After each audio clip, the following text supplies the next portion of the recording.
Bom, vamos agora para a terceira parte do curso, que são os indicadores e osciladores.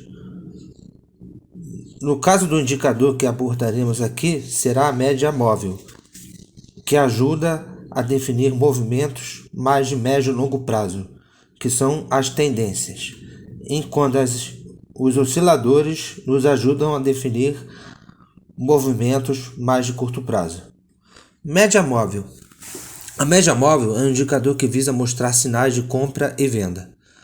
O sinal de compra acontece quando o preço cruza a média móvel de baixo para cima e o sinal de venda é o contrário, ou seja, o preço cruza a média móvel de cima para baixo. Esse indicador é muito utilizado graças à sua facilidade e por auxiliar o investidor a obter um grande número de acertos, desde que operados de forma correta. Os principais tipos de médias móveis utilizados são simples, ponderada e exponencial. Particularmente, uso a média móvel exponencial pelo fato de considerar pesos diferentes para cada dia de negociação, ou seja, os preços mais recentes têm pesos maiores que os preços mais antigos, o que acredito fazer mais sentido devido ao psicológico do trader, de ser mais influenciado por notícias cada vez mais recentes. Ainda sobre média móvel, na média móvel, seja ela simples, ponderada ou exponencial, quanto menor o número de períodos, maior a quantidade de cruzamentos, para cima e para baixo. Tal fato pode ser constatado abaixo no gráfico do Ibovespa, no qual temos duas médias móveis exponenciais, uma de 9 dias, representado pela cor azul, e outras de 50 dias, representado pela cor preta. Logo, médias móveis de maiores períodos normalmente são utilizados para tendências maiores ou para ativos mais voláteis.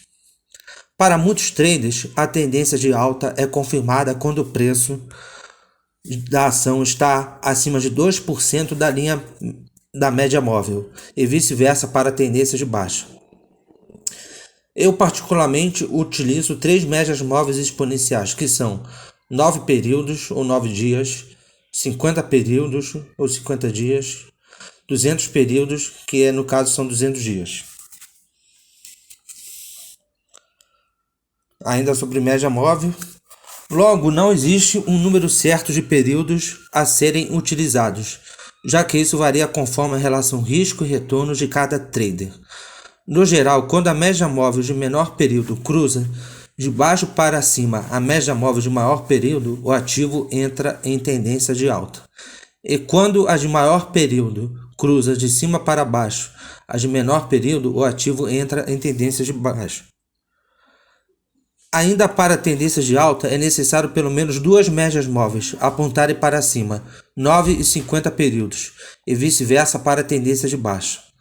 Logo, as premissas que adoto são rompimento da média móvel de 9 períodos, tendências de alta de curto prazo.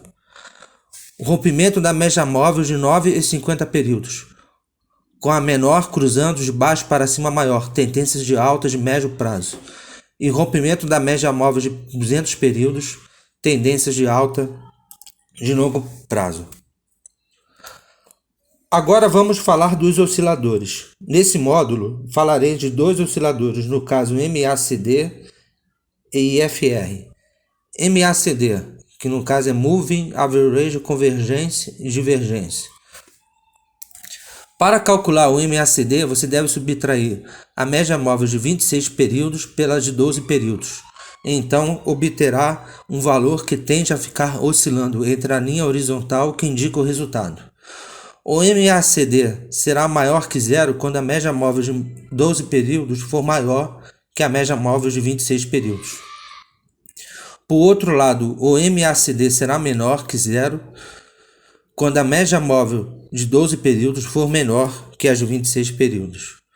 A decisão de compra das ações a partir do MACD deve ser aplicada quando o valor passa de negativo para positivo, e a decisão de venda será aplicada quando cruzar de positivo para negativo. No MACD você também pode utilizar a linha de sinal com 9 períodos. Deste modo, o sinal de compra surge quando o MACD cruza a linha de sinalização de baixo para cima. Na venda é o contrário, ou seja, o MACD cruza a linha de sinalização de cima para baixo. Ainda sobre o MACD, abaixo temos um exemplo da aplicação do MACD no gráfico da Blau Farmacêutica, Blau 3. Ou seja, quando a linha vermelha, que no caso é o MACD, cruza de cima para baixo, a linha em azul clara, o ativo costuma apresentar comportamento de queda e vice-versa, conforme confirmado pelos pontos 1 e 2. Agora o índice de força relativa, que é outro oscilador que vamos falar. O IFR, que é o índice de força relativa, mede a força entre os compradores e vendedores de determinado ativo em um período específico de tempo, ou seja, possibilita observar o enfraquecimento de uma tendência e uma possível reversão. Para as ondas de Elliott, aplicaremos o período de 7 dias. O gráfico do IFR é composto por uma linha que representa os movimentos do preço da ação. Esta linha possui um valor que varia entre 0 e 100 pontos. No entanto, na maioria dos períodos, os valores oscilam entre 20 e 80 pontos. Quando esse oscilador estiver entre 20 e 30 pontos ou abaixo disso, significa que o ativo está sobrevendido, ou seja, a pressão de venda foi grande e os vendedores estão perdendo a força em relação aos compradores, podendo ocorrer uma reversão de tendência. Agora, quando o oscilador estiver entre 70 e 80 pontos ou acima disso, significa que o ativo está sobrecomprado. Portanto, a pressão de compra pode estar chegando ao fim. Sendo assim, a ação pode apresentar uma correção do movimento.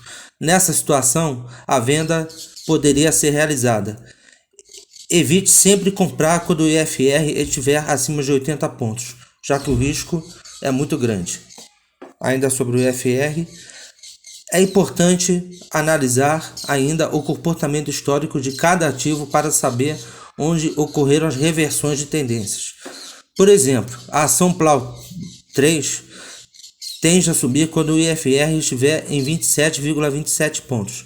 Logo, a compra não deve ser realizada em 20 ou 30 pontos, e sim em 27,27, conforme o gráfico que nós vemos aqui, da Blau 3, identificado pelos pontos 1, 2 e 3. Considerações finais. O ideal é usar o indicador média móvel para acompanhar tendências, ou seja, movimentos mais longos, meses, enquanto osciladores como MACD e IFR usa-se para movimentos mais de curto prazo, dias. No caso das ondas de Elliott, os osciladores usados são IFR 7 dias, MACD e Price Oscillator 5 e 17, sendo este não abordado neste tópico, pois o objetivo é somente dar uma visão resumida de alguns dos indicadores e osciladores usados pelos traders e investidores. Ainda sobre as ondas de Elliott, das osciladores são usados para identificar as ondas 3 e 5. Então é isso, pessoal. Termina aqui mais um módulo do nosso curso. No próximo módulo falaremos sobre candles. Um abraço.